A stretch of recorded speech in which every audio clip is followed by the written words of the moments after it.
Eu vou seguir este desafio do painel que, percorrendo passado, presente e futuro, nos permite ter uma perspectiva daquilo que têm significado os fundos para o nosso desenvolvimento territorial e para conseguirmos ter mais sustentabilidade, combate ao insucesso escolar, inclusão ativa. E vou começar precisamente pelo Presidente Rui Moreira. O mercado do bolhão, olhando para este período, é sem dúvida um marco, diria quase histórico, pelas características e particularidades neste caminho feito com projetos financiados.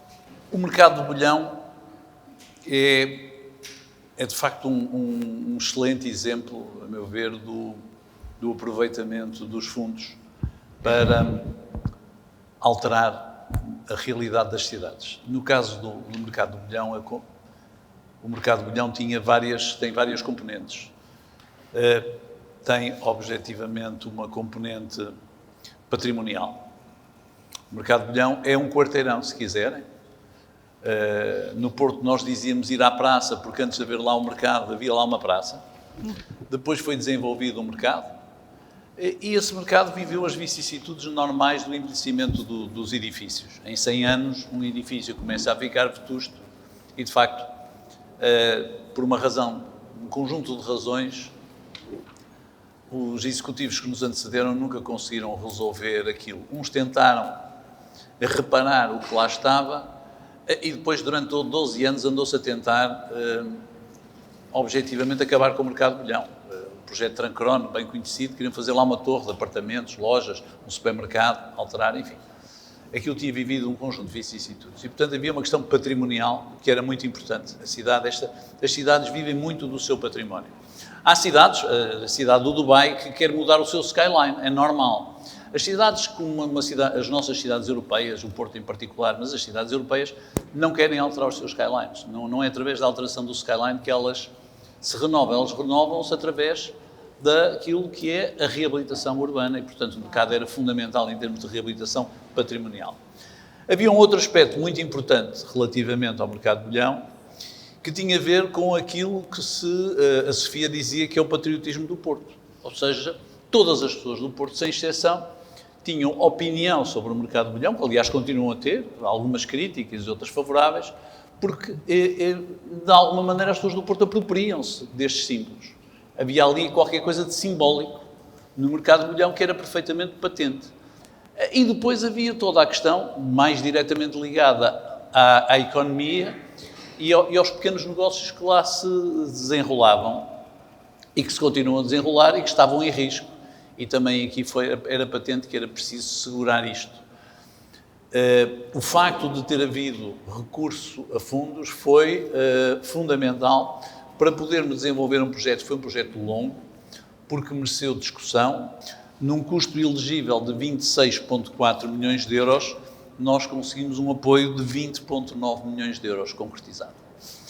Se pensarmos que quando nós cá chegamos, hoje em dia o nosso orçamento anda nos 400 milhões de euros, 400 e tal milhões de euros, mas quando nós cá chegamos era 190 milhões de euros. Não teria sido possível. Era absolutamente impossível ter feito esta obra sem estes apoios. E é exatamente para isso que os fundos servem. Os fundos têm que ter esta dimensão, ou seja, quando se tem uma intervenção, a intervenção deve ser multifacetada. E aqui acho que conseguimos vários fatores, ou seja, conseguimos de facto intervir naquilo que é o património histórico construído da cidade, naquilo que é tangível, conseguimos envolver o património intangível da cidade, na forma de envolver os cidadãos todos, e conseguimos envolver na economia, porque aquilo hoje em dia é um enorme sucesso. É um enorme sucesso até em termos da economia circular que lá se verifica, porque muitos dos produtos que lá são vendidos são aproveitados pelos restaurantes, porque tivemos o cuidado de, ao fazer a construção dos restaurantes, pôr lá como condição que eles fossem fazer compras ao mercado. Tendo vivido no Porto e vindo com regularidade ao Porto, porque tenho cá uma irmã, eu acho que é talvez do norte a sul do país, os fundos, temos que lhe fazer justiça, têm ajudado a mudar, e para bem, os nossos espaços urbanos. O Porto é talvez das cidades cuja mudança mais sentimos, sente-se de forma extraordinária. E o Sr. Presidente já o disse, houve aqui um bom aproveitamento de fundos europeus. E é para isso que os fundos existem, para adicionar ao orçamento da autarquia, e o orçamento da autarquia não poderia ser o que é hoje sem os fundos. Mas há aqui uma coisa muito importante que ajuda, que é, e o Mercado do Bolhão é disso um exemplo, como outros projetos, que é a participação, o envolvimento da comunidade, a discussão, o permitir a crítica, a transparência. Isto torna os projetos muito mais apropriados pela comunidade e torna os projetos, dá outro cariz aos projetos. E o que nós assistimos aqui é em termos de regeneração urbana, eu lembro-me da antiga Rua das Flores, lembram-se do comércio. E hoje é só um exemplo, passeamos pela Rua das Flores, é uma rua onde se ouve música, há brilho, as lojas são lindíssimas e não se perdeu uma coisa, que é o que é característico do Porto, não a identidade e o espírito de comunidade do Porto. Sr. Presidente, não se perdeu nesta transformação e é isso que é o conceito de cidade e que o Porto tão bem presente tem e, portanto, também é uma referência para que nestes processos de transformação nós não nos descaracterizemos, aqueles que cá estão, que cá vivem e que visitam. Olha, a minha filha prefere a noite do Porto à noite de Lisboa, só para dizer. E isto não é por nada, sabem porquê? Porque se sente muito mais segura, porque os espaços de diversão estão identificados, há polícia e, portanto, nós aqui não perdemos este espírito que caracteriza. Fez-se a mudança, fez-se a revolução, fez-se a inovação, mas ela é sustentável porque ela preserva as raízes e as tradições e a identidade. Eu gostava de deixar esta palavra porque é uma referência, porque é muito fácil descaracterizar. Eu acho que é boa ideia reforçar o papel das CCDRs, voltando-lhes a dar um papel que elas tiveram lá atrás. Elas estiveram lá atrás por uma questão, pela forma voluntariosa como os antigos presidentes das comissões atuavam. Ninguém se esquece do professor Valente Oliveira. Ou seja, eram vistos quase como governos regionais, quando não havia regiões, que continuam a não haver.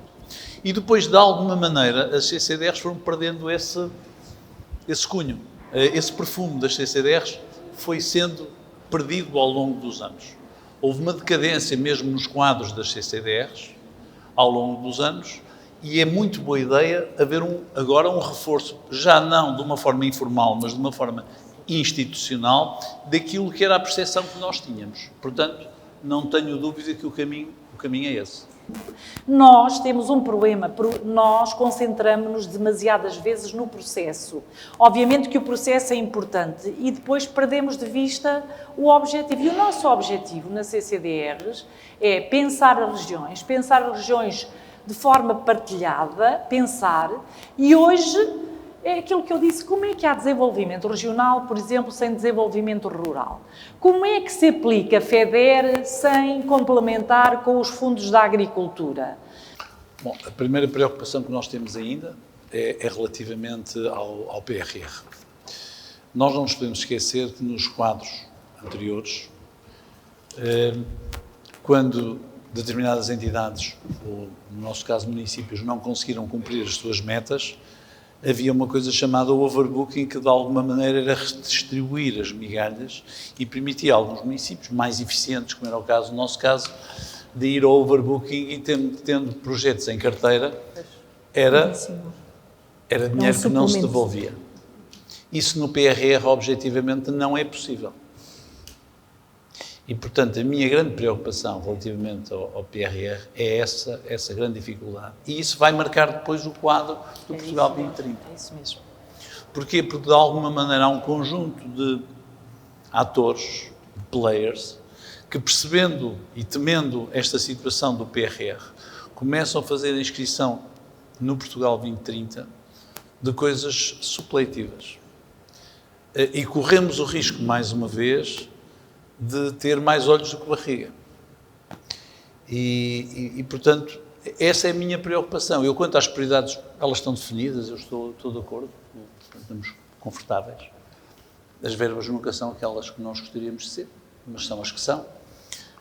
No nosso caso, é um município que não depende de transferências do Estado. As únicas transferências objetivas são da Europa, são as transferências objetivas, o resto resulta da economia, da nossa economia, daquilo que podemos extrair à economia, mas essa é, assim para dizer rapidamente, a minha preocupação é que são duas coisas que estão a avançar ao mesmo tempo, está a ver? E são duas coisas que têm regras diferentes.